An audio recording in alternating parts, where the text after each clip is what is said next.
Hey guys, I'm going to do a really quick video on the 5-out motion offense. There's a bunch of videos on YouTube that you can watch, but I'm going to try to do like the most simple version of it. So we have 5 positions on the court. You just have 1, 2, 3, 4, 5, and then you're going to have defenders on each of those positions.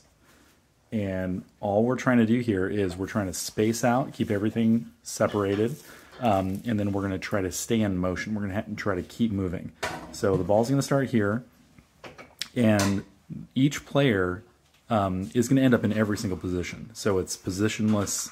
You know, you have to learn how to just play basketball. So the person in this position has a decision to make. If they know that they can dribble past their defender, then they just do it. They just dribble past the defender, they get to their spot here, and they take a shot. There's nothing complicated about that. We encourage that. If you think you can make it to the basket, go ahead and make it to the basket. If you don't think you can do that, the second option, there's 3 options total. The first is you just dribble down and you score. The second option is you can pass the ball. So here, you would make a pass to either the person on this side or the person on this side.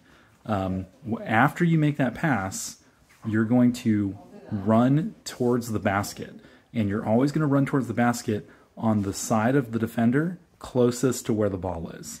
And the expectation here is you are trying to get past your person, your defender, with the expectation that the person who has the ball now could possibly pass it right back to you. This is a give and go. So just like in soccer give and go, I pass it here, I start to run, and then he passes it right back, and now I have the ball and can dribble it down and score. That's the basic idea.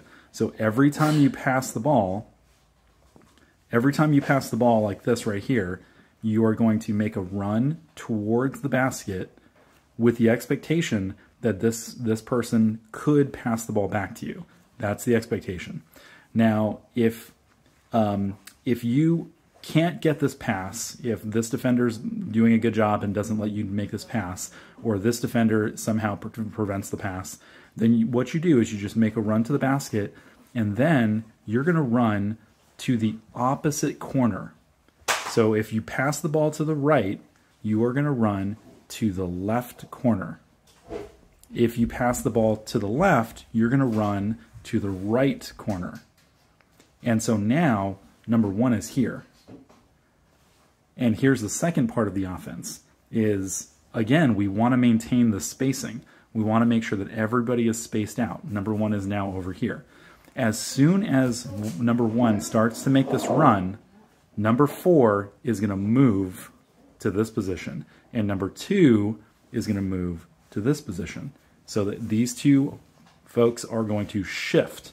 So 2 is going to take this open spot here, 4 is going to take this open spot here, and now 1, after he runs, is going to be in the spot where 4 used to be.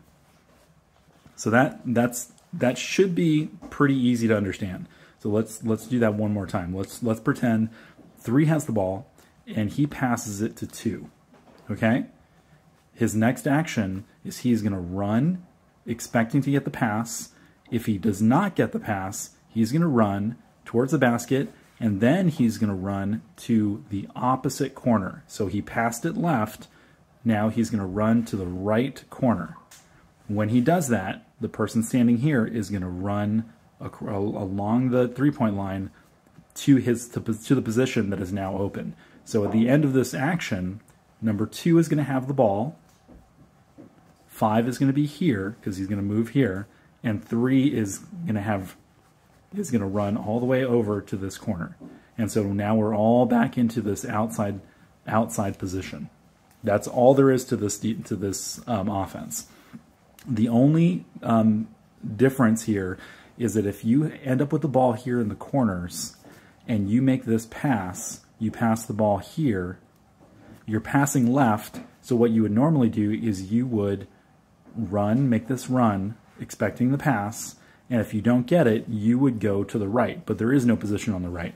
So what you do is you just make this run, expecting to get the pass, and if you don't get the pass, you just turn around and come right back. That's the only difference on the corners. Otherwise, you move again to the position opposite of which direction you pass the ball. That's really it. That's all there is to the motion, the 5-out motion offense. So we'll practice this or we'll go through this in practice.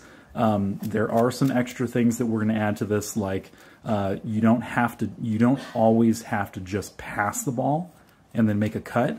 Again, remember I said, if you think that you can get past your defender, just go ahead and do it. Just dribble past your defender and score. The other thing you could do is you could dribble this way to this position. And if you do that, we just have the same philosophy. We need to keep our spacing, and we need to fill the open spot. So basically, if I were to dribble the ball here, he would have to go here, 2 would have to go here, 4 would have to go here, and then 2 would have to go along the baseline back to here. And that just, in the end, we're just all rotating. So we'll cover that as well, but the main thing to focus on right now is pass and cut. So the central thing that we need to get comfortable with is the person with the ball is going to pass it to someone who's close to them, and then they are going to make a cut towards the basket, expecting to get a pass back. That's what we're looking for. And that's it.